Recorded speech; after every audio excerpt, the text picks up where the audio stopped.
A gente inventa. Professor é um bicho tão esquisito que quando resolve fazer alguma coisa é sempre, o que eu vou levar para a escola? Eu tenho toneladas de estudos feitos que nem são ligados à matemática, eu já estudo pensando como é que eu vou fazer para levar para a escola. Outro dia mesmo uma colega estava falando sobre Leonardo da Vinci, eu fiz um estudo do Leonardo da Vinci, fiz um PowerPoint gigantesco. Mas por que você fez isso? Eu estava estudando, aí monta porque dá para levar para a escola. Me conta uma coisa, aí é que é interessante. Vamos agora para a matemática nessa brincadeira. Primeiro, problema clássico. A roda da bicicleta tem 40 centímetros. Quando a roda... Qual a distância percorrida pela roda quando ela dá uma volta ou 10 voltas? Quanto a bicicleta vai andar? Você lembra dessa brincadeira? 2πr. Aí a gente aproxima a π para 3,14. A primeira coisa a chamar a atenção é que mania de π ser 3,14. Né? Para uma roda de bicicleta, por exemplo, na maior parte das vezes, por exemplo, sentou na bicicleta uma pessoa como eu, esbelta, tá certo? Leve, tranquilo, sentou na bicicleta, você acha que a roda está redonda? A roda é um círculo? Tá? A roda lembra levemente um círculo depois que eu sento, porque eu vou achatar aquela porcaria. Tá certo, se você fez a medida do diâmetro da roda de 40 centímetros, você mediu com alguém sentado em cima, e outra, embaixo da roda, o pneu esmagou, em cima não. Você mediu por aqui ou mediu por cima? Ele tem erro na hora da medida. Tá? A própria roda, ela vai dar uma conchombrada lá quando você senta, o pneu e a roda. Usar 3,14... Aí, agora espera. Então vai usar π igual a 3 o tempo todo? Não, espera um pouco. Se você estiver calculando, vocês sabem o que é anel de segmento do cilindro de um motor?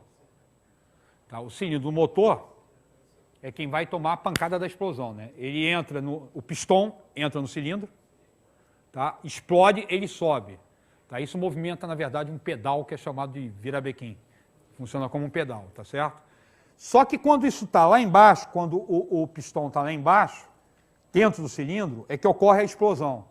Ocorre uma explosão que vai empurrar ele para cima. Essa explosão, gases, vai tender a sair pela lateral desse pistão. No pistão tem 3 anéisinhos de carbono altamente duro, tá? Que vai segurar a saída e vai, na verdade, trabalhar também com uma lubrificação, tá? Porque ele pega o óleo. Tá? Esse anel de segmento ele precisa de alta precisão. Tá? Nesse caso, possivelmente, se você tivesse que calcular isso, se eu usar um π com aproximação melhor do 3,14. Tá certo? Qual é a aproximação que você vai usar? A aplicação vai dizer. E se o problema não tiver aplicação? Não faz aproximação nenhuma. Aí entra a gente trabalhando com matemática. Tá? Qual é o comprimento da circunferência? 2πr. Ah, mas quanto vale π? Depende, na prática depende do que você for usar. Tá certo? Repara que aqui, usando G como 9,8, é razoável. Até fazer essa experiência em sala de aula, é razoável você cortar esse π com 3,13. Tá certo? Se usar G igual a 10, se não me engano, está 3,15. Tá. Agora, dependendo do padrão de precisão que você queira, de repente você não pode cortar. Tá certo?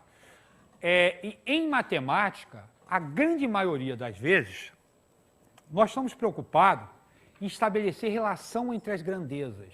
Nós não estamos preocupados, na maioria das vezes, nós não estamos preocupados com como é que você vai tratar o erro na hora da aplicação. Quando você está preocupado só em estabelecer que o comprimento da circunferência vai ser calculado por 2πr, simplesmente a gente deixa indicado. Se tiver uma raiz quadrada de 2, tá? 1,414, qual a aproximação? Depende. Vai ser o mesmo erro se alguém te perguntar Qual é o comprimento de circunferência? É 6,28 R. Não, 6,28 R. Você já fez a aproximação sem saber qual é a aplicação que vai ser feita? Deixa indicado. Tá certo? Quando se fala em medida, por exemplo, para valer medida na aplicação, medida é racional.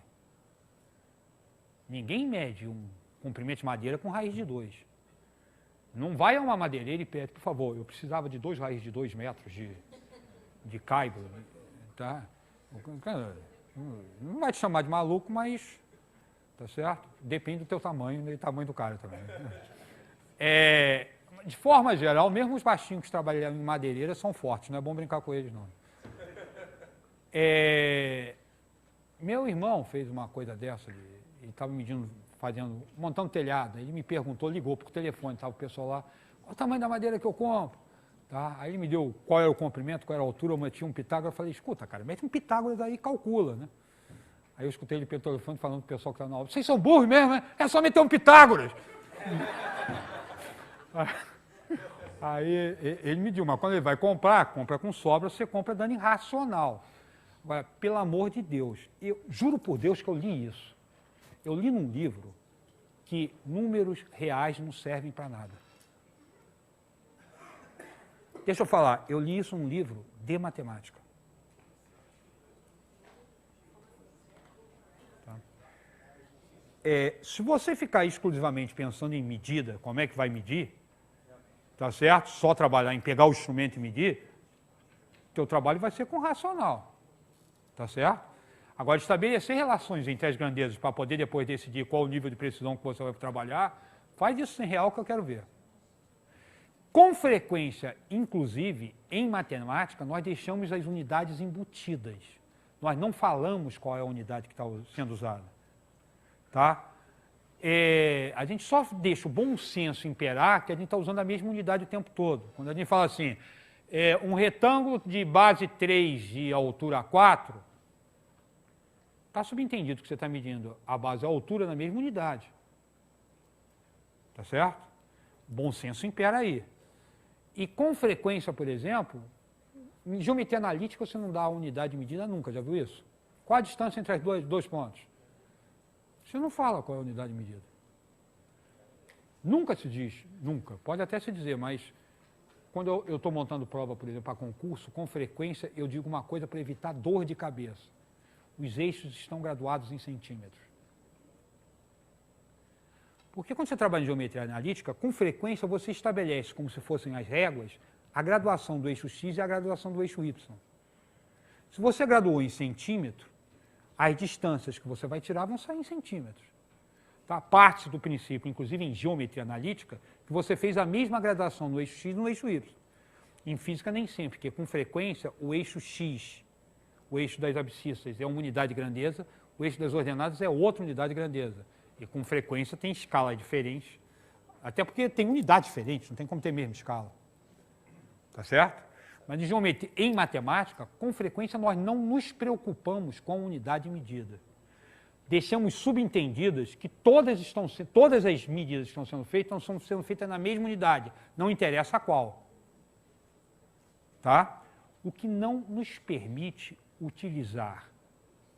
abusar dessa ideia, como por exemplo, vamos ter o bom senso de não utilizar raios da Terra até centímetros, altura humana até milímetro, tá?